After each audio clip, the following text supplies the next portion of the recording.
اعوذ باللہ من الشیطان الرجیم بسم اللہ الرحمن الرحیم الحمد للہ رب العالمین وصلی اللہ علی محمد وآلہ الطاہرین اللہم صلی علی محمد وآل محمد وعجل فرجہم۔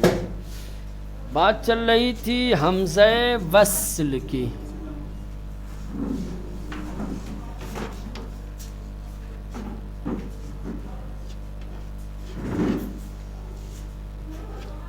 حمزہ وصل، ٹھیک، یہ الف کی طرح بتایا تھا کہ حمزہ وصل یہ الف کی طرح ہی ہوتا ہے، عام طور سے ایسے یوں لکھا جاتا ہے الف کی طرح، اور اس پر ایک چھوٹا سا صاد بنا ہوا ہوتا ہے، ٹھیک، یہ الف وصل ہے، ٹھیک۔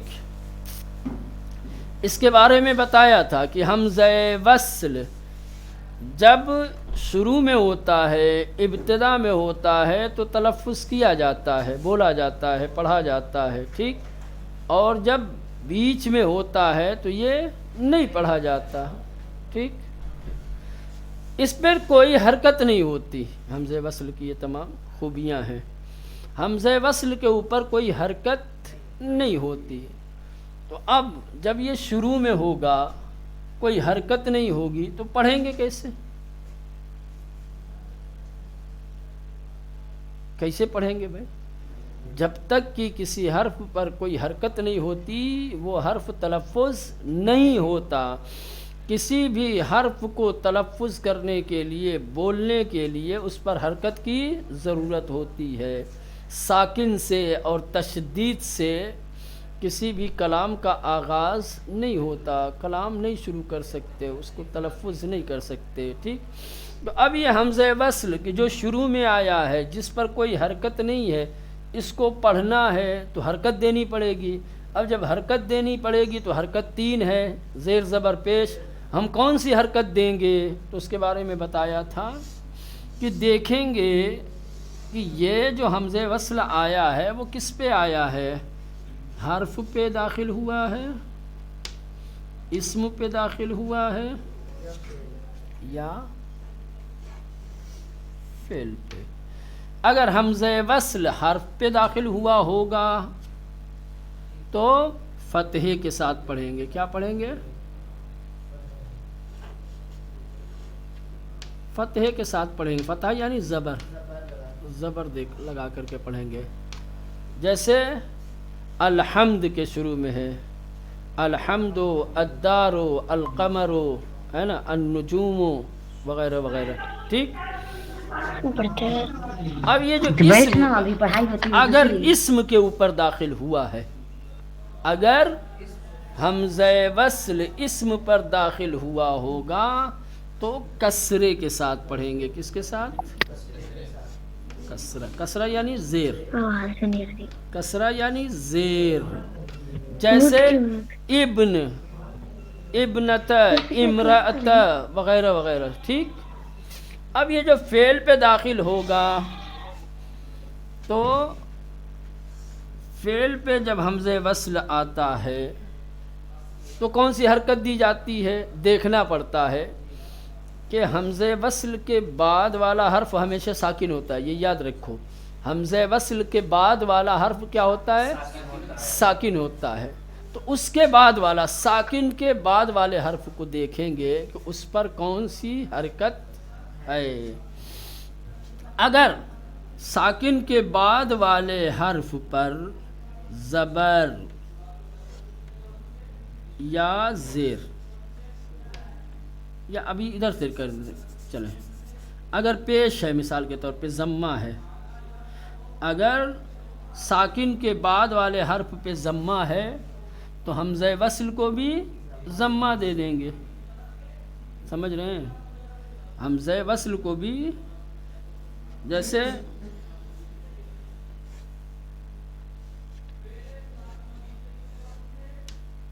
یہ ساکن ہے، ساتھ پہ پیش ہے، را ساکن ہے۔ اب یہ حمزہ وصل ہے، اس کو کون سی حرکت دیں گے؟ دیکھیں اس کے بعد والے حرف پہ ساکن ہے تو اس کے بعد والا حرف دیکھیں گے اس کے بعد والے پہ کیا ہے؟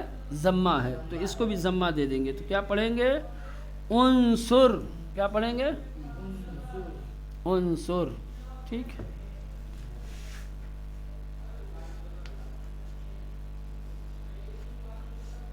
یہ حمزہ وصل ہے، کاف پہ ساکن ہے، تے پر پیش ہے، بے ساکن ہے۔ اب حمزہ وصل کو ہمیں تلفظ کرنا ہے، اس کو حرکت دینا ہے، تو کون سی حرکت دیں گے؟ چونکہ اس کے بعد والا ساکن ہے، اس کے بعد والے کو دیکھیں گے تو اس کے بعد والے پہ پیش ہے، تو حمزہ وصل کو بھی کیا دے دیں گے؟ پیش دے دیں گے، تو ہو گیا اکتب، ٹھیک، یہ ہو گیا۔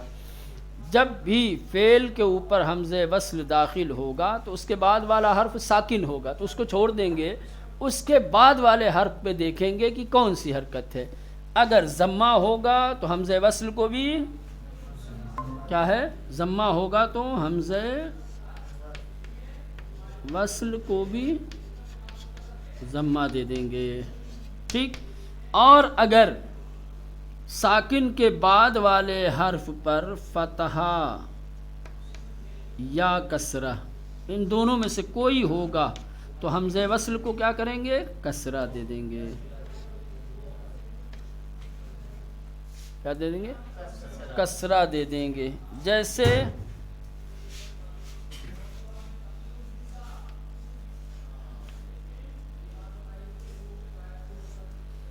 یہ حمزہ وصل ہے، یہ ساکن ہے، اس پر زبر ہے، یہ بھی ساکن ہے، تو اب ساکن والے کو تو دیکھنا نہیں ہے، ساکن کے بعد والے پر کیا ہے؟ زبر ہے، تو جب اس پر زبر ہوگا تو حمزہ وصل کو کیا دیں گے؟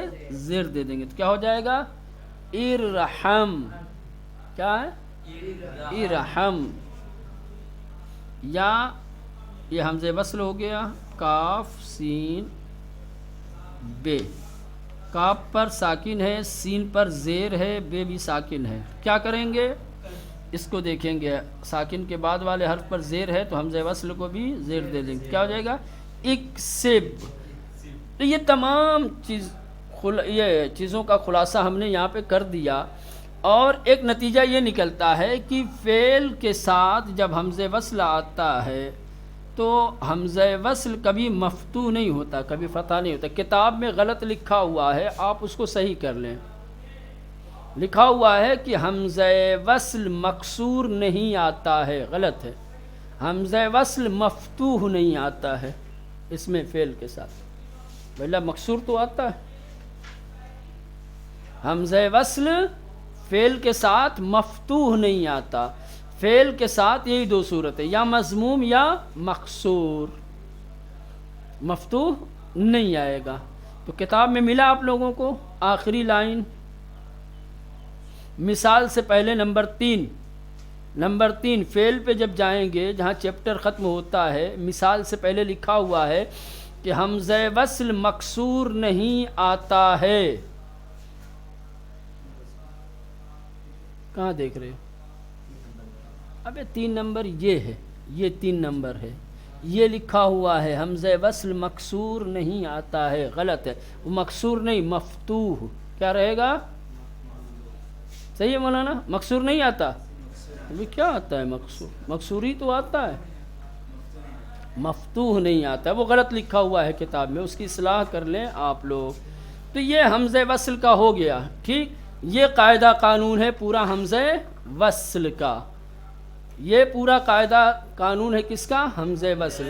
حمزہ وصل جب شروع میں آئے گا تو اس کو کون سی حرکت دی جائے گی؟ اگر یہ سوال کیا جائے تو اتنا لمبا جواب لکھنا پڑے گا۔ اگر پوچھا جائے کہ حمزہ وصل جب شروع میں آئے گا تو حمزہ وصل پہ کون سی حرکت دی جائے گی؟ سلام جناب۔ ہاں السلام علیکم، بات پہنچ رہی ہے، آواز جا رہی ہے آپ کو؟ سلام جناب۔ ہاں السلام علیکم۔ بیٹا آئیڈیو اپنی بند کر دیں، تھوڑا ڈسٹرب ہو رہا ہے، ریکارڈنگ بھی ہو رہی ہے، ادھر آپ کی آواز جائے گی ریکارڈنگ میں، ٹھیک۔ تو جب بھی سوال کیا جائے گا کہ حمزہ وصل اگر شروع میں آئے گا تو اس پر کون سی حرکت دی جائے گی؟ جواب ہم دیکھیں گے کہ حمزہ وصل کس پر داخل ہوا ہے، ٹھیک، حرف پر داخل ہوا ہے اسم پر داخل ہوا ہے، فعل پہ داخل ہوا. اگر حرف پہ داخل ہوگا تو حمزہ وصل کو فتحہ، اور اگر اسم پہ داخل ہوا ہوگا تو کسرہ. اگر فعل پہ داخل ہوا ہوگا تو دیکھیں گے کہ حرف ساکن کے بعد والے حرف پر ضمہ ہے تو حمزہ وصل کو بھی ضمہ دے دیں گے، اور اگر حرف ساکن کے بعد والے حرف پر فتحہ یا کسرہ ہوگا تو حمزہ وصل کو کسرہ دے دیں گے. یہ خلاصہ ہے گزشتہ درس کا. اب یہاں سے قرآن مجید میں کچھ ایسے کلمات آئے ہوئے ہیں کہ جو اس قاعدے کے خلاف ہیں. قاعدتاً حرکت کچھ دینی چاہیے تھی لیکن حرکت کچھ اور ہے، خلاف قانون. ایک تو یہ ہو گیا شروع میں آئے گا تبھی پڑھا جائے گا، بیچ میں آئے گا تو نہیں پڑھا جائے گا. اب آئیے چند نقطے، کچھ نکات. نقطے کا مطلب ہوتا ہے کچھ ضروری باتیں، کچھ قابل توجہ باتیں. اب قابل توجہ بات میں پہلا نقطہ، پہلے قابل توجہ بات کیا ہے یہاں دیا ہوا ہے. 6 افعال ایسے ہیں کہ جس کے حمزہ وصل کو کسرے کے ساتھ پڑھا جائے گا، جبکہ قاعدتاً ان کو ضمے کے ساتھ پڑھنا چاہیے تھا. ابھی قاعدہ بتایا کہ فعل پہ اگر حمزہ وصل داخل ہوگا اور ساکن کے بعد والے حرف پر پیش رہے گا تو حمزہ وصل کو پیش دیا جائے گا. ساکن کے بعد والے حرف پر ضمہ رہے گا تو حمزہ وصل کو بھی ضمہ دیا جائے گا. یہی قاعدہ ہے نا. لیکن 6 ایسے افعال ہیں کہ جن میں حمزہ وصل کے بعد والا حرف ساکن ہے اور اس کے بعد والے پہ ضمہ ہے، لیکن پھر بھی حمزہ وصل کو کسرہ دیا گیا ہے، جبکہ کیا دینا چاہیے تھا؟ دیکھیں کیا کیا ہے. نمبر 1 اقدو. کیا ہے؟ اقدو. اب دیکھیں قاعدہ کیا تھا، یہ ساکن ہے، ساکن کے بعد والے پہ کیا ہے؟ ضمہ ہے. تو حمزہ وصل کو کیا دینا چاہیے تھا؟ ضمہ. قاعدتاً اقدو پڑھنا چاہیے تھا، لیکن کیا پڑھیں گے؟ اقدو. یہ قاعدے کے خلاف. 1 نمبر 2 ابنو. کیا ہے؟ ابنو. ابنو. کیا تھا قاعدہ؟ کہ ساکن کے بعد والے حرف پر ضمہ ہو تو حمزہ وصل کو ضمہ دیں گے، لیکن یہاں نون جس پر ضمہ ہے حمزہ وصل کو ہم نے ضمہ نہیں دیا، کیا دیا ہے؟ کسرہ دیا. قاعدے کے خلاف. یہ ہونا چاہیے تھا ابنو. کیا ہونا چاہیے تھا؟ ابنو. لیکن ہم نے کیا پڑھا اس کو؟ ٹھیک. تیسرا امشو. کیا ہے؟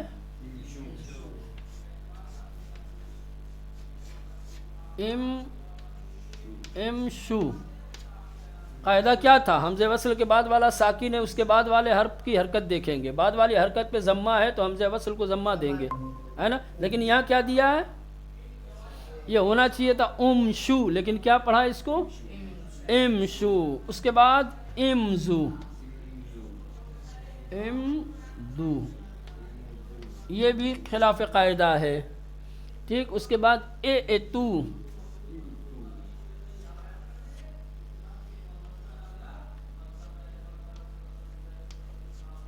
اتو. ٹھیک. اس کے بعد اہدو. تجوید کی پڑھائی ہو رہی ہے. جی. اہدو. یہ ہونا چاہیے تو اہدو، لیکن کیا پڑھا ہے؟ اب یاد رکھیں، اگر ان 6 کلمات کو دے دیا جائے امتحان میں، ٹھیک، اور دینے کے بعد پوچھ دیا جائے کہ اس کو کیسے پڑھیں گے. مثلا حمزہ وصل کی حرکت ہم ہٹا دیں، حمزہ وصل کی حرکت ہم ہٹا کر کے پوچھیں کہ ان افعال کو کس طرح سے پڑھیں گے. لکھیے آپ کیا لکھیں گے؟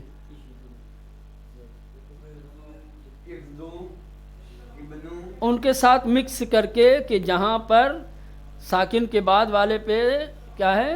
ضمہ ہے، تو حمزہ وصل کو بھی ضمہ دیا ہے.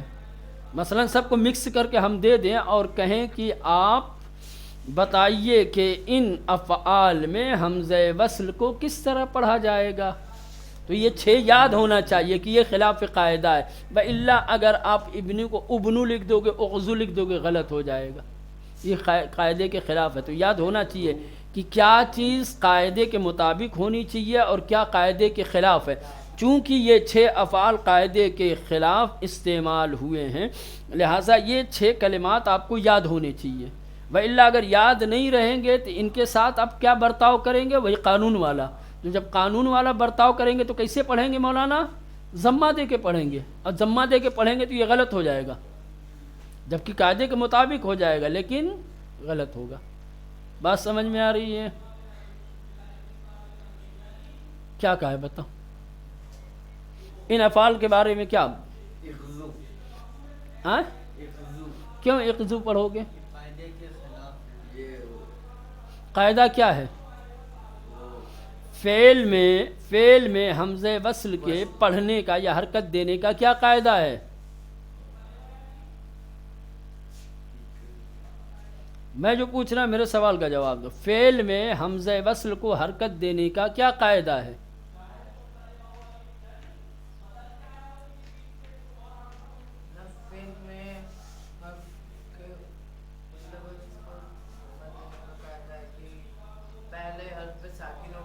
دوسرے حرف پہ اگر زبر یا زیر ہوا تو اسے پہلے حرف کو زیر دیں گے، اگر پیش ہوا تو پہلے حرف کو پیش دیں گے۔ احسنت، یہ قاعدہ ہے۔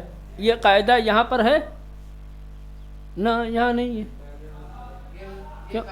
یہ قاعدے کے خلاف، تو یہ یاد ہونا چاہیے نا، وَإِلَّا اگر یہ قاعدے کے خلاف والا قاعدے والوں کے ساتھ مکس کر کے دے دیں گے تو سب کے ساتھ تو آپ ایک ہی جیسا کرو گے نا، تو یہ یاد ہونا چاہیے کہ نہیں ہونا چاہیے؟ یہ یاد ہونا چاہیے۔ کیوں؟ اس لیے کہ اگر یہ یاد نہیں ہوں گے تو ہم قاعدے کے مطابق اس سب میں حمزہ وصل کو ضمہ دے کے پڑھیں گے، جبکہ یہ ضمے کے ساتھ نہیں پڑھنا ہے۔ بات سمجھ میں آ گئی؟ یہ پہلا نقطہ تھا۔ دوسرا، حمزہ ساکنہ کلمات میں، حمزہ ساکنہ کلمات میں، چلیں نمبر 2، دوسرے نقطے میں یہ ہے، نمبر 2، حمزہ ساکنہ اگر کلمات میں ہو، کلمات یعنی کسی بھی کلمے میں، سمجھ رہے ہیں، کسی کلمات میں حمزہ ساکنہ آ جائے، جیسے یہ حمزہ ساکنہ، تو اس کو کیسے پڑھنا ہے آپ کو؟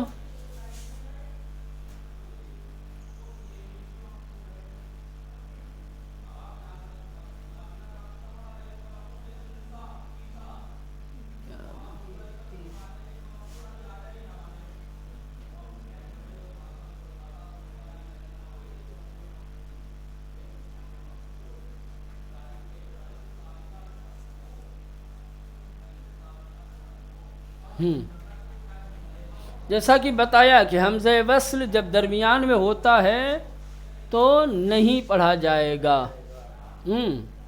اگر کلام کے درمیان آئے تو حمزہ وصل نہیں پڑھا، لیکن اگر کلام کے درمیان نہ ہو تو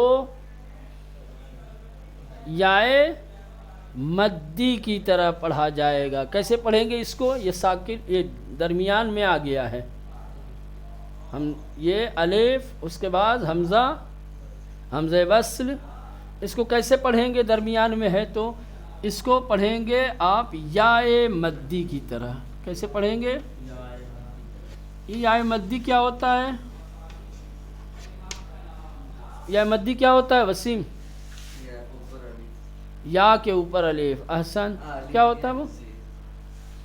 یائے مدی کیا ہوتا ہے؟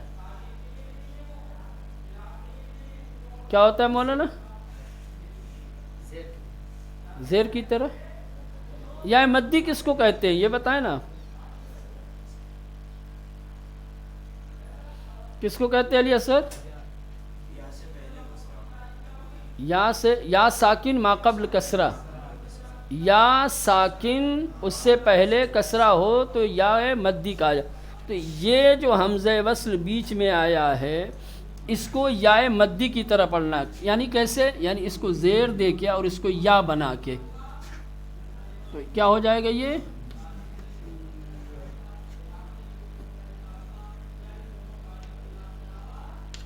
ایسے پڑھیں گے، ای تھی، کیسے پڑھیں گے؟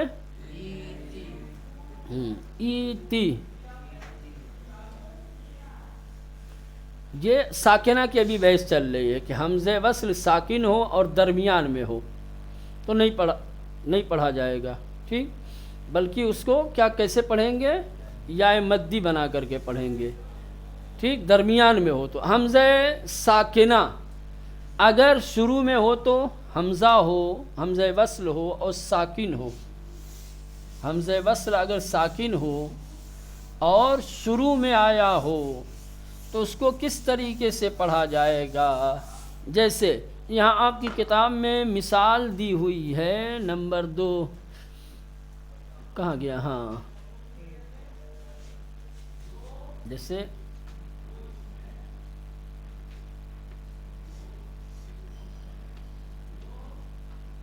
اے تو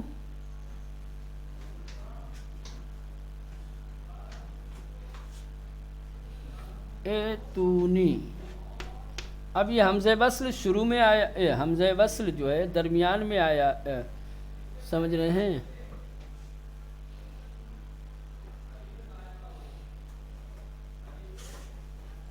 حمزہ وصل ساکنہ کلمات کے 2 ہو گیا نا، نہیں پڑھا جائے گا، بیچ میں آئے گا تو الف یا مدی کی طرح پڑھا جائے۔ حمزہ ساکنہ اگر کلمہ کے ابتدا میں ہو تو واو مدی کی طرح پڑھا جائے گا۔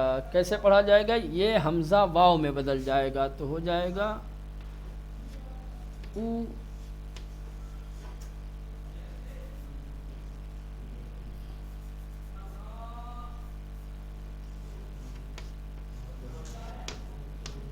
اوتونی، کیسے پڑھیں گے اس کو؟ اگر حمزہ ساکنہ اگر کلمے کے ابتدا میں ہو تو واو مدی کی طرح پڑھا جائے گا، سمجھ رہے ہیں؟ جیسے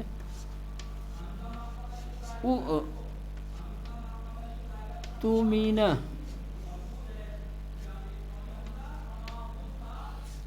تمینا، کیا ہے؟ تمینا، غلط لکھ دیا میں نے،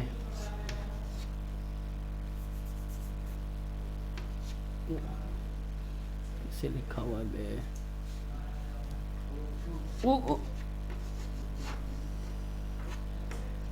ایسے تمینا، تو یہ کیا ہو جائے گا؟ حمزہ ہٹ جائے گا اور اس کو ساکن کر دیں گے،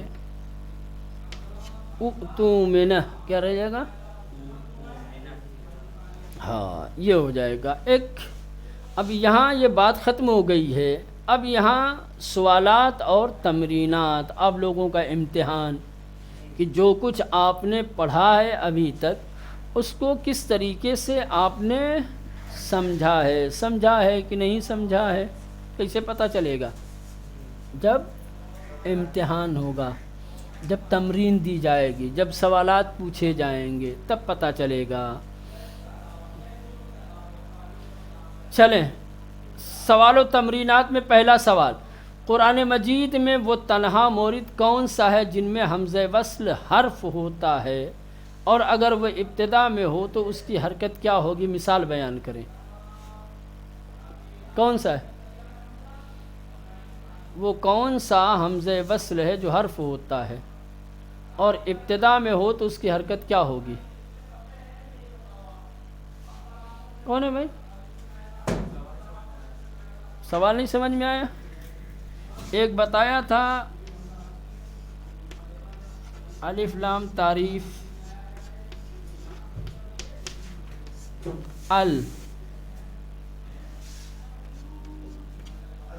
یہ والا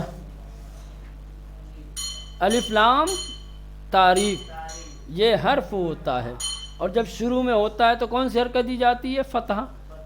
ابھی دوہرا کے گئے ہیں، سوال نہیں سمجھ میں آیا نا؟ سبق نہیں سمجھ میں آئے گا تو سوال کہاں سے سمجھ میں آئے گا؟ پہلے سبق تو سمجھے ہو، کیا پوچھا ہے؟ یہی تو پوچھا ہے، وہ کون سا مورد جس میں حمزہ وصل حرف ہوتا ہے؟ کون سا الف لام تعریف؟ الف لام تعریف میں جو ہے یہ کیا ہے؟ حرف ہے۔ کون سا حرف ہے؟ حرف تعریف ہے۔ یہ شروع میں ہوتا ہے تو کس حرکت کے ساتھ پڑھا جاتا ہے؟ اس کے ساتھ فتحے کے ساتھ پڑھا جاتا ہے۔ ٹھیک، دوسرا سوال، قرآن مجید میں وہ اسما جن پر حمزہ وصل آتا ہے بیان کریں اور ان پر کون سی حرکت دی جائے گی وضاحت کے ساتھ لکھیں۔ کون سے اسما ہیں؟ وہ ابھی سب بیان کیا تھا، 4-5۔ ابن ہے، ابنتے ہے،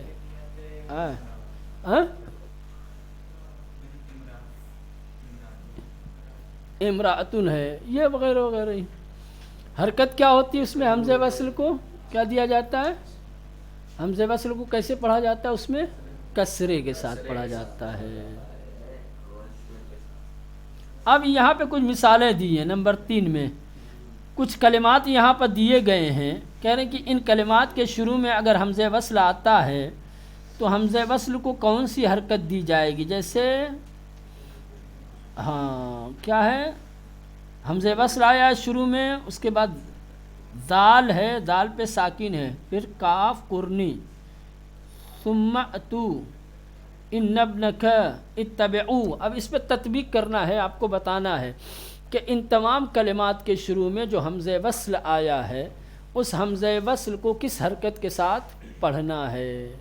تو آپ کو پہلے مشخص کرنا پڑے گا کہ اسم ہے، فعل ہے، حرف ہے، تاکہ اسی قاعدے کے مطابق آپ حمزہ وصل کو حرکت دے سکیں۔ پہلے اذکرنی فعل ہے، ٹھیک، حمزہ وصل کے بعد والا ساکن ہے، اس کے بعد والا کیا ہے؟ مضموم ہے، تو حمزہ وصل کو کیا کریں گے؟ ضمہ دے دیں گے، پڑھیں گے اذکرنی۔ ثم اتو کیا ہے؟ ثم اتو، اس کو کیسے پڑھیں گے؟ ثم کو ہٹا دیں تو کیسے پڑھیں گے؟ ہاں، یہ استثناء والا ہے۔ کون ہے یہ؟ قاعدتاً تو ضمہ دینا چاہیے تھا، اوتو پڑھنا چاہیے تھا، لیکن یہ کسرے کے ساتھ پڑھا جائے گا، اتو۔ ان ابنک، ان ہٹا دیں، کیسے پڑھیں گے اس کو؟ اسم پہ ہے، اسم پہ جب آتا ہے تو کیا حرکت دی جاتی ہے؟ کسرہ پڑھا جاتا ہے، ابنک۔ اتبعو کیا ہے؟ کیسے پڑھیں گے اس کو؟ اتبعو، کیوں؟ اس لیے کہ فعل ہے اور ساکن کے بعد والے حرف پر فتحہ ہے، تو حمزہ وصل کو کیا دیں گے؟ کسرہ دے دیں گے، تو پڑھیں گے اتبعو۔ یہ اس طریقے سے آپ تطبیق کریں گے، جب پڑھیں گے تو آپ کو سمجھ میں آئے گا کہ سبق ہمیں یاد ہوا ہے یا نہیں ہوا ہے، سمجھیں یا نہیں سمجھے ہیں۔ میرے خیال سے آپ اتنا